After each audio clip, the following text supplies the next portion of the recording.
함께 보실 하나님의 말씀은 신약성경 고린도후서 12장 7절부터 10절까지입니다. 고린도후서 12장 7절부터 10절까지 말씀, 신약성경 299면 전후를 보시면 되겠습니다.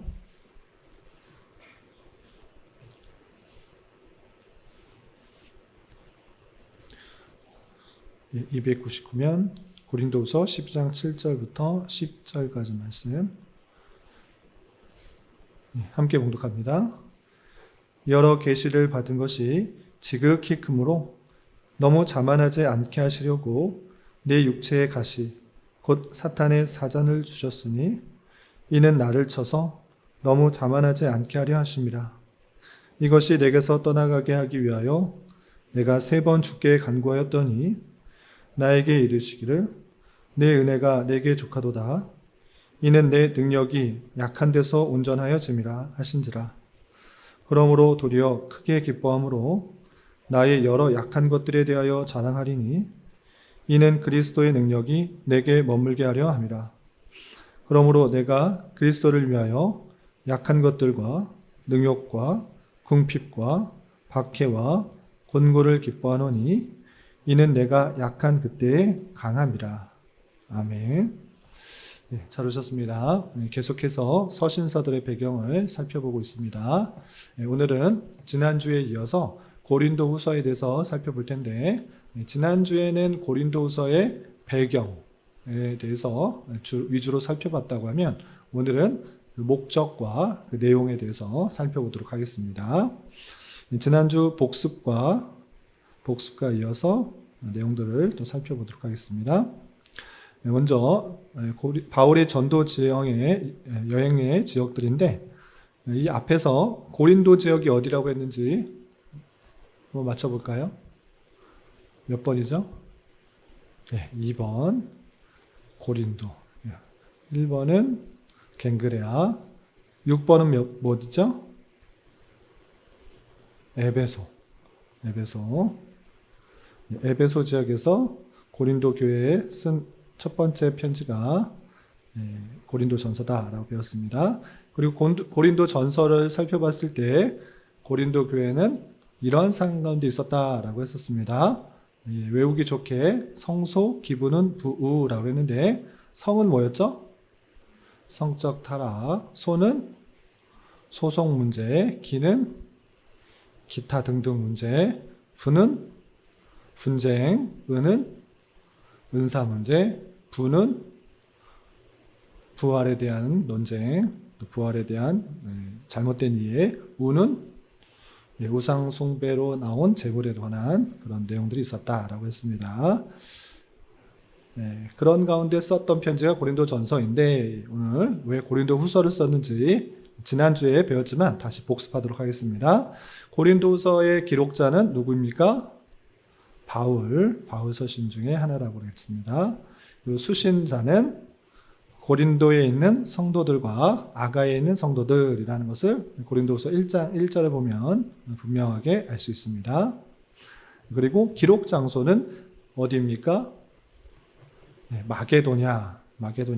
정확하게 마게도냐에서 썼다라는 그런 표현들은 없지만, 내용들을 쭉 살펴볼 때 마게도냐에서 지금 거의 모든 사항들이 이루어지는 것을 보아서 마게도냐에서 썼을 것이다 라고 생각해 볼 수가 있는 것입니다. 그리고 기록 연대는 3차 전도 여행 중 마게도냐에서 순회할 즈음에 썼을 것으로 생각할 수 있습니다. 그래서 지도를 보면 3차 전도 여행은 2차 전도 여행지를 지나다가 에베소에서 약 3년간 머물다가 고린도 교회에 있는 소식을 듣고 첫 번째로 편지를 썼고, 그 이후에 드로아를 지나서 마게도니아를 넘어가게 되는데, 그때쯤에 썼을 것이다 라는 것입니다. 그러면 왜 고린도 교회에 두 번째 편지를 쓰게 되었는가, 고린도 후서를 남기게 되었는가, 그 배경을 다시 한번 정리하도록 하겠습니다. 집중해서 잘 들어주시기 바랍니다.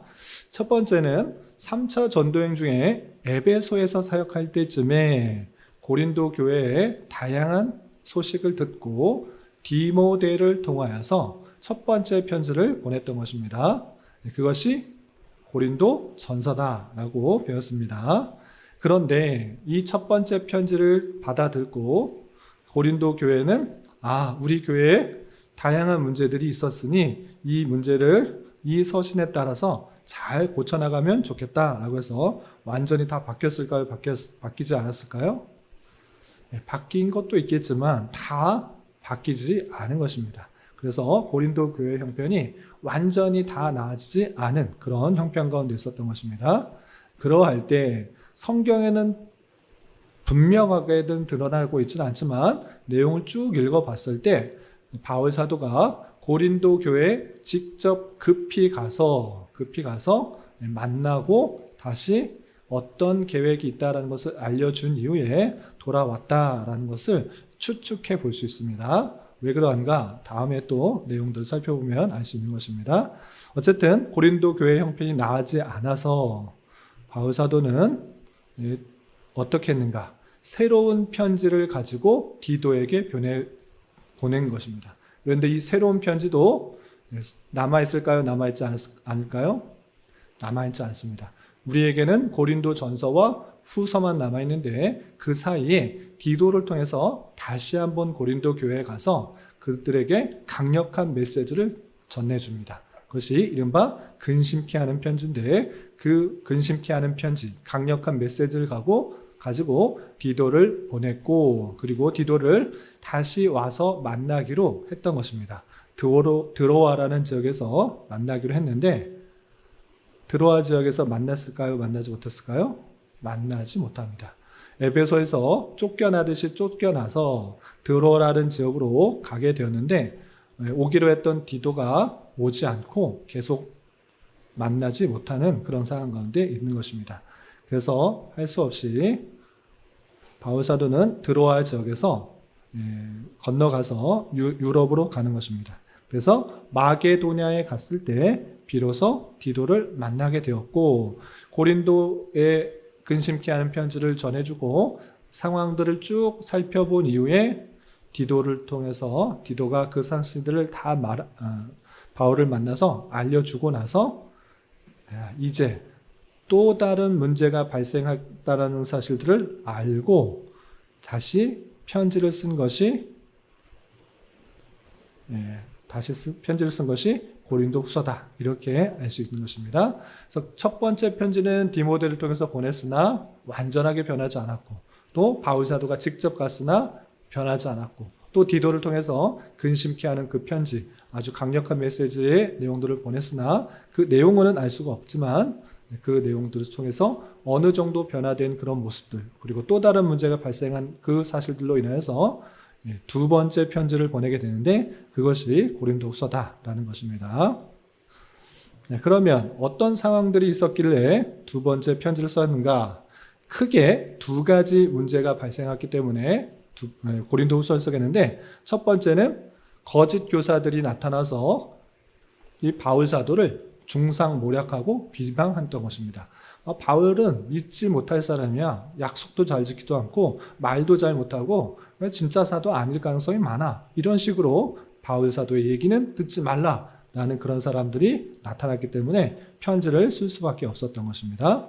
그리고 두 번째는 고린도 교회에 감사한 일들, 변화된 어느 정도 변화된 모습들, 또 고난 속에서도 여러 가지들을 잘 감당하는 그 모습 속에 감사를 통하여서 위로하고 또한 너희들이 어떠한 삶을 살아가야 되는지 권면을 해주기 위해서 이것을 쓰게 될 것입니다. 크게 두 가지 동기가 있는 것입니다. 그래서 이 글을 통해서 특별히 전해주고자 하는 목적들이 있는데 첫 번째, 거짓 교사들이 비방하는 그 내용들 중에 하나 고린도 교회에 방문하기로 했으면서 계획이 왜 바뀌었는지에 대해서 자초지종을 잘 설명한 이유가 그 앞부분에 나오게 되는 것입니다. 그래서 내가 왜 말을 바꾸어서 너희들과 약속한 그 내용들을 바꾸었는지 그것에 대해서 잘 설명하고 있는 것입니다. 두 번째는 고린도 교회가 이전 서신에서 명령하고 훈계한 것들에 대해서 잘 지키고 있는 것에 대해 감사를 표현하고자 했습니다. 세 번째는 유대 땅에 있는 가나안 성도들에 대해서 연보하기로 너희들이 작정한 것들을 다시 시행해라. 이제 뜸들이지 말고 1년 전부터 준비했던 것들을 잘 준비하여서 연보를 하라라고 알려주기 위해서 썼던 것입니다. 그리고 네 번째, 아주 많은 부분을 차지하는 것이 무엇이냐라고 할 때 자신의 사도직을 변호한 것입니다. 저 바울은 믿지 못할 사람이야. 사도도 아니야. 저 사람은 다른 베드로나 다른 요한이나 이런 사람하고 다르지 않느냐? 특이하지 않느냐? 저 사람 진짜 사도 아니다.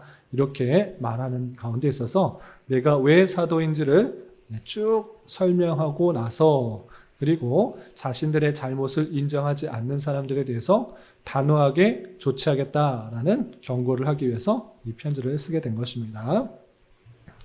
네, 그럼 바울의 상황은 어땠는가라고 할 때 외적 상황에서는 심각한 환난 가운데 있다라는 것을 알 수 있습니다. 어떤 표현이 있는가? 고린도후서 1장 8절 9절 보시면 우리가 아시아에서 당한 환난을 너희가 모르기를 원하지 아니하노니 라고 하면서 아시아에서 심한 환난을 당했다. 어느 정도까지?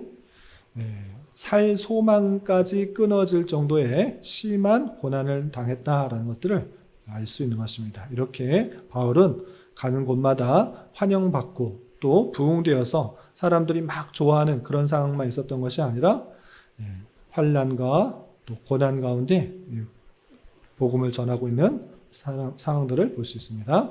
그리고 내적인 교회 안에서 사람들, 밖에 사람들은 나를 죽이려 하고 그럼 교회 안에 사람들은 어땠는가라고 할 때 첫 번째는 물질적 부족으로 인한 고난당하는 예루살렘과 유다의 교회들로 인하여 대단히 어려움을 느끼고 있었던 것입니다. 유다 교회가 어려울 때 나는 상관없다 이렇게 생각하는 것이 아니라 그것을 안타까우면서 간절히 간구하고 또 그것을 이겨내가기 위해서 열심히 노력하는 그 모습들을 보게 됩니다. 그리고 고린도 교회 관계에 있어서도 마찬가지로 근심 가운데 있는 사람들이 나타나는 것을 보게 됩니다. 그래서 고린도 교회에도 친밀한 것이 아니라 근심케 하는 사람들이 나타나서 교회 안에서도 여러 가지 어려움 가운데 있다는 것을 보게 됩니다. 그리고 고린도 교회 자체의 상황도 여러 가지 어려움들이 있습니다. 첫 번째는 환난 가운데 있다는 것을 알 수 있습니다. 바울 사도만 환난 가운데 있는 것이 아니라 고린도 교회도 대단히 큰 환난 가운데 있다는 것을 알 수 있습니다. 그래서 나도 환난 가운데 있으니까 걱정하지 말고 힘내라, 위로해라, 위로받아라 라고 해서 그 위로를 통해서 많은 고난을 이겨나갈 수 있도록 독려하는 것을 보게 됩니다. 그리고 내적인 상황에 있어서는 윤리적인 어려움이 있는 것을 보게 됩니다. 불의를 행하는 사람이 있고 그 불의를 당한 사람들이 그 교회 안에 나타나고 있는 것을 보게 됩니다. 그리고 그 교회 안에 불신자들과 무분별한 교제를 하고 있는 것을 보게 됩니다. 물론 살아가다 보면 여러 가지 생활을 하다 보면 신자들이 신자들과만 살아가는 것은 아닙니다. 믿지 않는 자들과 만나기도 하고 여러 가지 생활을 할 수 있습니다.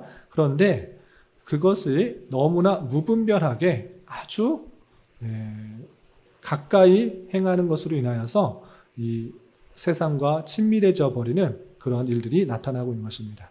그래서 믿지 않는 자와 멍에를 함께하지 말라라고 강조하면서 불신자들과 무분별하게 지나치게 교제하는 것을 막도록 하는 것을 보게 됩니다. 그리고 자신의 교회만 생각하고 개교회만 생각하여서 예루살렘 교회가 큰 어려움에 당하고 있다는 것에 대해서 적극적으로 연보를 해서 후원하지 못하고 있는 것을 보게 됩니다. 내가 할까 말까, 내가 후원해야 되나 말아야 되나, 이것을 줄까 말까 여러 가지 고민 가운데 있다는 것을 보게 됩니다. 그리고 신학적으로도 큰 위기 가운데 있었는데 다른 예수를 전파하고 다른 영을 받게 하고 다른 복음을 받게 하는 거짓 사도가 거짓 선생이 등장하여서 유혹하게 하는 그 모습을 보게 됩니다.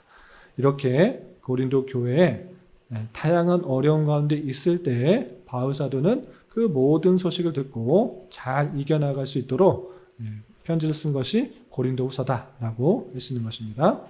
첫 번째, 자신이 고린도후서의 내용들을 보면 첫 번째, 자신이 왜 고린도 교회를 방문하기로 해놓고 안 오는가, 그 계획이 바뀌었는가 사람들이 저 사람은 신뢰할 만한 사람이 안 된다. 약속도 안 지킨다. 라고 비방하는 그런 가운데 있어서 왜 바뀌었는지 그 이유에 대해서 잘 설명하고 있습니다. 첫 번째, 원래 계획은 고린도를 갔다가 마게도냐로 갔다가 또 다시 고린도로 와서 고린도 지역에 후원을 받아서 유대 땅으로 가려고 했었는데, 이렇게 가려고 했었는데, 실제는 고린도에 가지 않고 에베소에 있다가 바로 쫓겨나듯이 드로아로 갔다가 드로아에서 디도를 만나고 했는데 오지 않자 마게도냐를 넘어갔고, 마게도냐에서 디도를 만나서 소식들이 이러이러한 모습들 가운데 있구나 라는 것을 깨닫고 고린도에 갈 예정이다 라고 이렇게 표현하고 있는 것을 보게 됩니다. 이렇게 이 빌립보쯤 있을 때 이제 고린도에 갈 예정 가운데 있다라는 것을 확인하게 됩니다. 그렇다면 왜 계획이 바뀌었는가? 지난주까지 배운 내용이 여기까지였고요. 오늘부터는 이제 새로운 내용들을 보도록 하겠습니다. 왜 고린도 교회에 가기로 했던 것이 바뀌었는가? 그 내용을 좀 같이 살펴보도록 하겠습니다. 각자의 성경을 찾아보시기 바랍니다. 앞에 스크린에는 성경이 쓰여지지 않으니까 각자의 성경을 좀 피면서 읽어보겠습니다. 1장 17절 계획이 변경된 이유에 대해서 이렇게 표현하고 있습니다. 17절부터 19절까지인데 17절만 같이 한번 읽어보겠습니다. 시작. 이렇게 계획할 때 어찌 경솔히 하였으리요? 혹 계획하기를 육체를 따라 계획하여 예 하면서 아니라 하는 일이 내게 있겠느냐 라고 하면서, 내가 고린도 교회에 있다가 다시 마게도냐 갔다가 고린도에 있다가 다시 유대로 가려고 했던 그 계획을 내가 함부로 깼느냐 또 함부로 바뀌었느냐? 그렇고 아니다. 함부로 약속하고 함부로 바꾸는 것 그런 거 아니다. 그러면 왜 바뀌었는가? 23절을 보겠습니다. 23절 함께 읽어보겠습니다. 시작. 내가 내 목숨을 걸고 하나님을 불러 증언하시게 하노니 내가 다시 고린도에 가지 아니한 것은 너희를 아끼려 함이라. 가려고 한 것이 바뀐 것은 너희를 아끼려 하기 때문에 바꾼 것이지 내가 그냥 마음대로 마음 바뀌어서 그런 거 아니다. 이렇게 하는 것입니다. 그 바뀌게 된 결정적인 이유는 너희를 아끼게 하기 위함이다 라고 표현하고 있는 것입니다. 그러면 왜 가지 않는 것이 아껴지는 것인가? 그것에 대해서 2장 1절에 이렇게 표현하고 있습니다. 2장 1절 같이 읽어보겠습니다. 시작. 내가 다시는 너희에게 근심 중에 나아가지 아니하기로 스스로 결심하였느니 2절. 내가 너희를 근심하게 한다면 내가 근심하게 한 자밖에 나를 기쁘게 할 자가 누구냐라고 하면서, 내가 가면 근심하게 하는 사람이 있기 때문에 근심하게 된다고 한다면 그런 것은 가지 않는 것이 유익이겠다. 이렇게 생각해서 바꿨다라고 표현하고 있는 것입니다. 그래서 그냥 함부로 바꾼 것이 아니라 그쪽에 가지 않는 것이 더 유익이 되기 때문에 아끼려고 가지 않은 것이다 라고 그 계획이 바뀌게 된 이유에 대해서 자초지종을 잘 설명하고 있는 것입니다. 그리고 두 번째는 고린도 교회의 소식을 듣고 감사의 표현들이 많이 등장하고 있는데 어떤 표현들 하고 있는지 내용을 좀 살펴보겠습니다. 고린도후서 7장 4절을 읽어보겠습니다. 고린도후서 7장 4절 핵심 구절만 찾아 읽는 것입니다. 같이 읽겠습니다. 시작. 나는 너희를 향하여 담대한 것도 많고 너희를 위하여 자랑하는 것도 많으니 내가 우리의 모든 환난 가운데서도 위로가 가득하고 기쁨이 넘치는도다 라고 하면서 지금 소식을 다 들어보니 너희를 위해서 기쁜 것도 많고 자랑할 것도 많다. 우리의 모든 환난 가운데서도 너희가 참 위로가 된다. 기쁨이 된다 라고 하면서 그 모습들에 대해서 감사하는 그 모습들을 보게 됩니다. 그리고 7장 9절부터 10절까지는 이런 표현이 있습니다. 9절부터 10절인데 그냥 9절만 같이 한번 읽어보겠습니다. 시작. 내가 지금 기뻐함은 너희로 근심하게 한 까닭이 아니오 도리어 너희가 근심함으로 회개함에 이른 까닭이라. 너희가 하나님의 뜻대로 근심하게 된 것은 우리에게서 아무 해도 받지 않게 하려 함이라 라고 하면서, 성경에는 정확하게 내용이 드러나 있지 않는 근심케 하는 그 편지로 말미암아 어떤 변화가 있느냐, 그 근심케 한 것으로 그냥 근심과 걱정 가운데 무너진 것이 아니라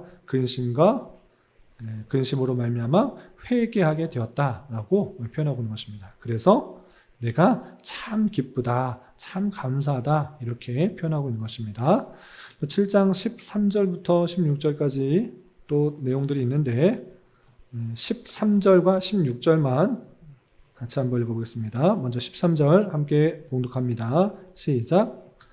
이로 말미암아 우리가 위로를 받았고 우리가 받은 위로 위에 디도의 기쁨으로 우리가 더욱 많이 기뻐함은 그의 마음이 너희 무리로 말미암아 안심함을 얻었습니다. 16절. 내가 범사에 너희를 신뢰하게 된 것을 기뻐하노라 라고 하면서 디도가 갖고 온 소식을 잘 들어보니 너무나 안심하고 기쁘고 위로가 되고 감사하다라는 그런 내용들을 잘 표현하고 있습니다. 이렇게 7장에 있어서 더욱더 고린도 교회의 여러 상황들을 보고 감사하며 또 기뻐하는 그 모습들을 보게 됩니다. 이것들을 전달하기 위해서 편지를 쓴 것입니다. 자, 세 번째 중요한 내용이 무엇인가 라고 할 때 개교회만 생각해야 될 것이 아니라 공교회, 하나님의 전체 교회를 생각하며 유대 땅에 있는 그 어려운 그 형편에 있는 교회에 후원해 주어라, 연보해라, 구제연금을 주어라 라고 했는데 그것을 준비는 하는데 실제로 전해주지 않는 그런 모습들을 보게 되는 것입니다. 그러할 때 더욱더 힘내서 지금 다른 교회들 잘 하고 있으니까 너희들도 그 준비했던 것을 잘 행해라 라고 표현하고 있는 것입니다. 어떤 표현이 있는지 같이 한번 보겠습니다. 8장 1절 2절 보겠습니다. 8장 1절 2절 함께 봉독합니다. 시작. 형제들아 하나님께서 마게도냐 교회들에게 주신 은혜를 우리가 너희에게 알리노니 환난의 많은 시련 가운데서 그들의 넘치는 기쁨과 극심한 가난이 그들의 풍성한 연보를 넘치도록 하게 하였느니라. 아주 중요한 표현입니다. 지금 바울 사도가 어디 있다고 그랬습니까? 마게도냐 지역에. 그리고 어디에다 편지를 보내는 것입니까?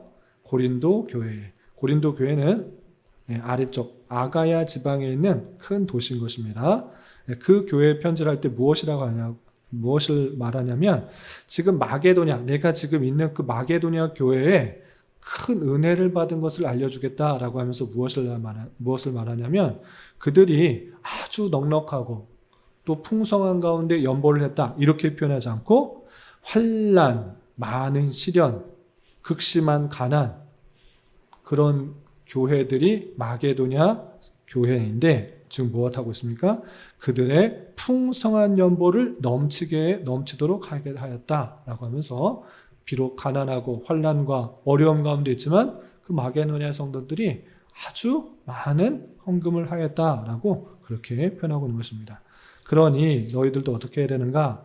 너희들도 말로만 하지 말고 실제적인 실천을 보여라 라고 표현하고 있는 것입니다.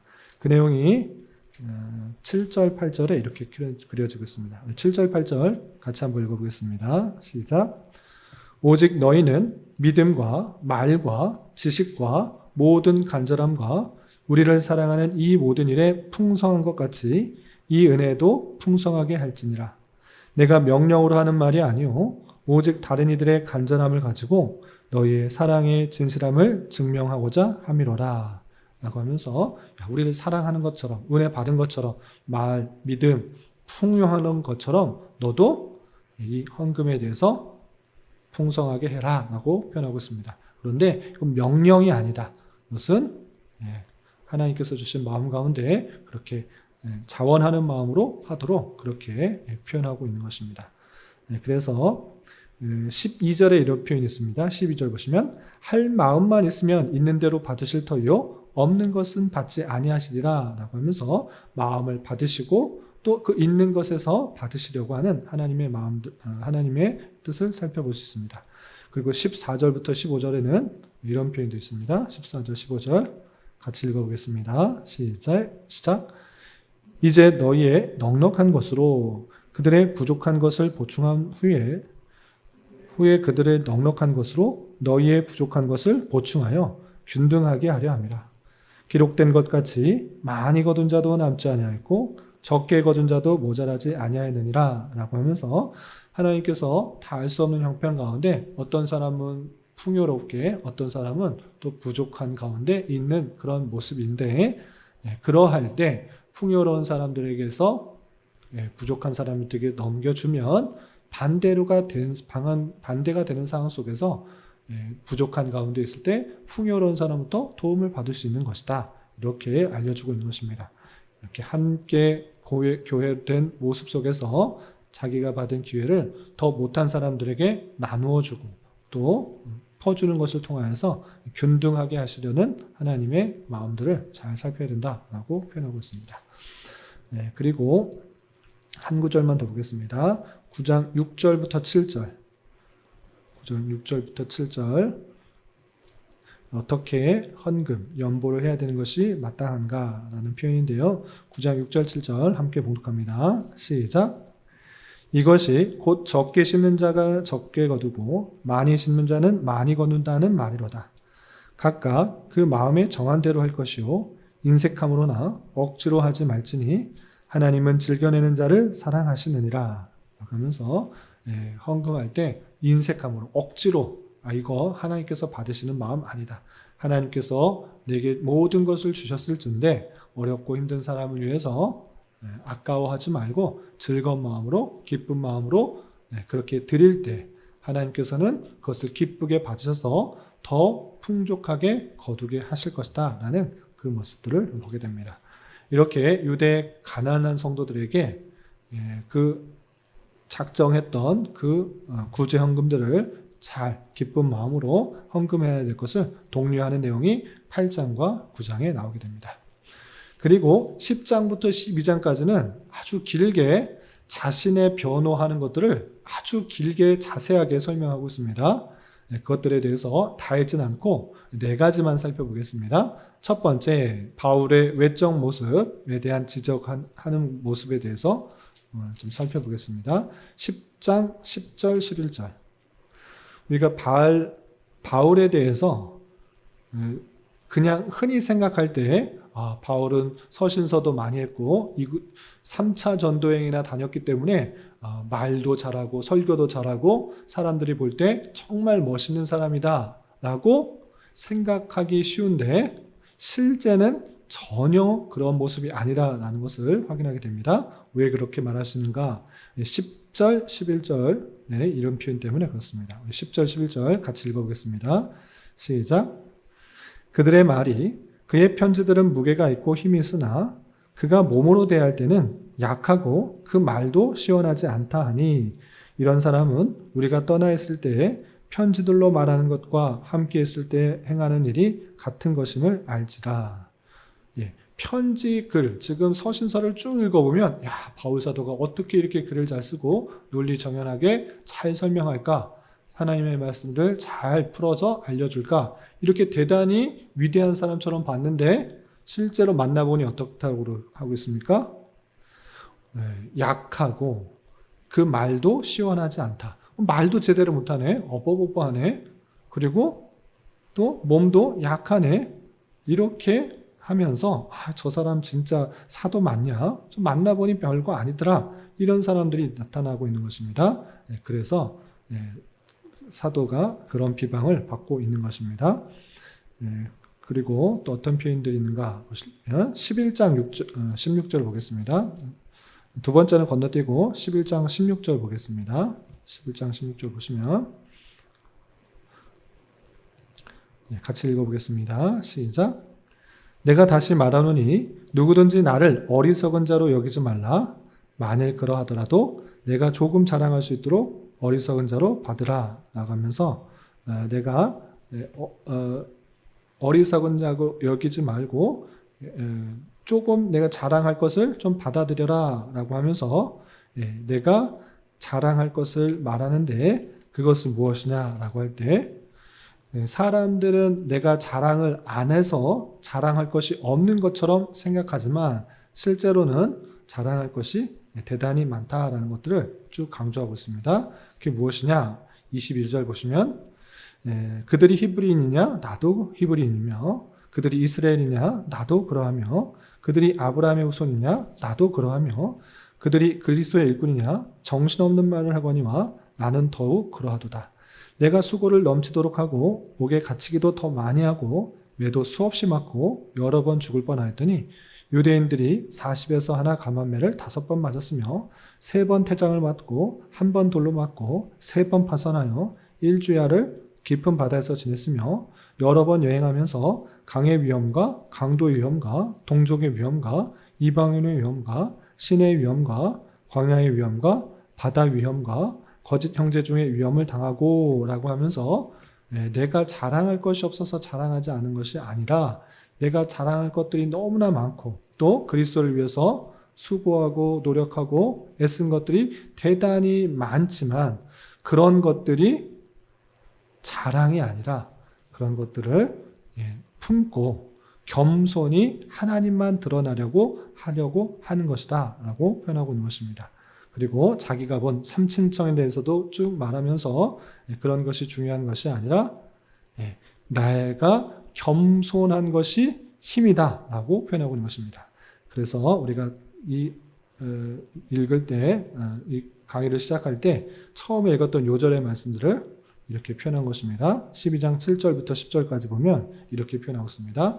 자기가 받았던 그런 여러 가지 환난과 고난 속에서 또한 자기가 경험했던 삼층천의 그런 경험들, 신비한 경험들이 많음에도 불구하고 7절 여러 계시를 받은 것이 지극히 크므로 자만하지 않게 하시려고 내 육체에 가시 곧 사탄의 사자를 주셨으니 이는 나를 쳐서 너무 자만하지 않게 하려 하심이라. 이것이 내게서 떠나가기 위하여 3번 주께 간구하였더니 나에게 이르시기를 내 은혜가 되게 족하도다. 이는 내 능력이 약한 데에서 온전하여짐이라 하신지라 라고 표현하고 있습니다. 많은 경험들 있지만 그것이 능력이 아니라 오히려 내 능력이 약한 데서 온전해진다 라고 표현하고 있는 것입니다. 그 많은 것들을 경험했으니 내가 강하다 이것이 아니라 내가 약하고 부족하고 힘이 없고 오직 하나님만을 의지하는 것 그것이 나의 힘과 능력이다 라고 바울사도는 말하면서 그 많은 것들을 자랑으로 여기지 않고 그것을 감추고 있다라고 표현하고 있는 것입니다. 이렇게 거짓 선생들이 다양한 바울에 대해서 비방을 하는 것에 대해서 아주 자세하게 자신이 경험했던 것들을 말할 수 있지만 겸손하게 약한 것들을 자랑하고 겸손함으로 그 사역들을 감당한다라고 표현하고 있는 것을 보게 됩니다. 그리고 5번째는 고린도 교회를 방문할 계획에 대해서 말하는데 12장 14절과 21절 보시면 그냥 내용만 살펴보겠습니다.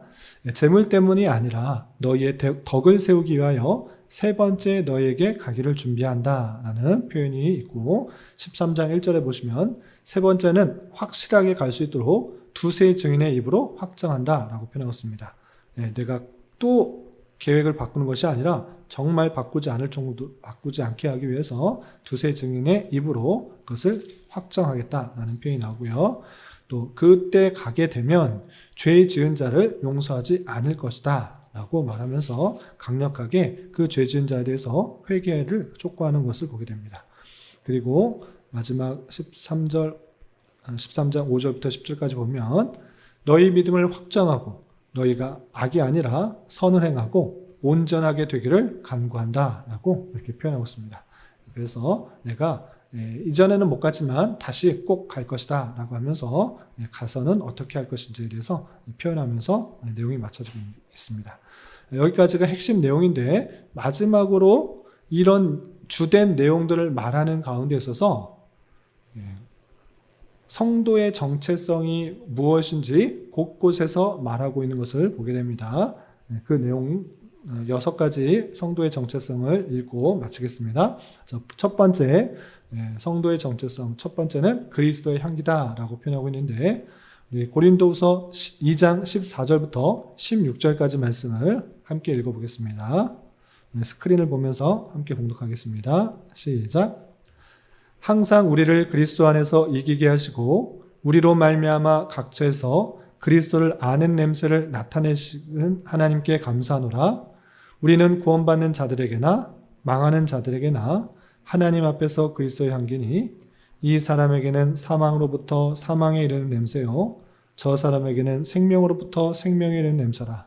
누가 이 일을 감당하리요. 예, 우리는 어떤 자인가? 그리스도의 향기다.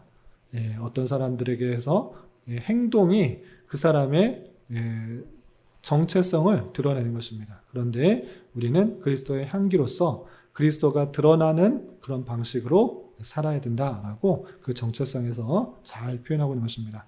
우리에게 주어주신 그 놀라운 은혜, 그리고 그 놀라운 사랑, 그것이 자연스럽게 드러나는 삶을 잘 살 수 있기 바랍니다. 두 번째는 그리스도의 편지라라는 표현이 있습니다. 우리 고린도후서 3장 3절 같이 한번 읽어보겠습니다. 시작.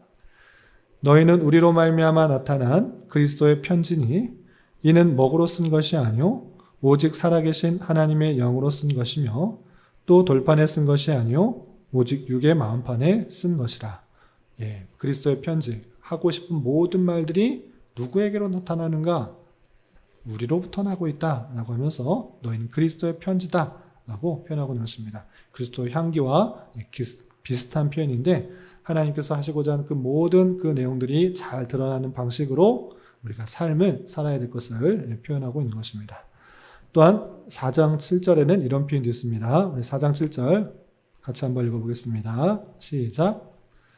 우리가 이 보배를 질그릇에 가졌으니 이는 심히 큰 능력은 하나님께 있고 우리에게 있지 아니함을 알게 하려 함이라. 아주 중요한 표현인데 아주 좋은 그릇을, 좋은 보배를 어떤 그릇에 갖고 있는가? 좋은 그릇에 갖는 것이 아니라 보잘것없는 아주 흠없는 그런 그릇에 가졌다라고 표현하는 것입니다. 그러므로 그 보배가 더욱더 드러나는 방식으로 있다라는 것입니다. 보배는 있는데 그 질그릇이 다이아몬드 그릇이야. 그러면 그 보배가 드러나니까 잘 드러나지 않습니까? 드러나지 않는 것입니다. 성도는 완벽해서 그 예수 그리스도가 드러나는 것이 아니라 부족하고 연약함에도 불구하고 그 담겨있는 것이 너무나 크고 아름다운 것들이 드러내는 방식이다라고 표현하고 있는 것입니다. 심히 큰 능력, 심히 큰 은혜, 이것은 우리를 통해서 드러나는 것이 우리에게 있는 것이 아니라 하나님께 있다는 것을 잘 드러내는 방식으로 있다라는 사실들을 우리는 잘 깨달아야 될 것입니다. 그리고 5장 17절부터 19절까지 이런 표현들이 있는데 5장 17절만 같이 한번 읽어보겠습니다. 시작. 그런즉 누구든지 그리스도 안에 있으면 새로운 피조물이라. 이전 것은 지나갔으니 보라 새 것이 되었도다. 예수 그리스도를 믿음으로 말미암아 완전히 새로운 피조물이 되었다라는 정체성을 가져야 되는 것입니다. 우리의 정체성은 옛 썩어질 것에 있는 것이 아니라 부패된 것에 있는 것이 아니라 새로운 피조물로 하나님께 속한 새 것이 되었다라고 강조되고 있는 것입니다. 우리의 정체성을 바로 알아 주님께로부터 새로운 생명을 얻은 자로서 그 모습들이 잘 드러나야 될 것입니다.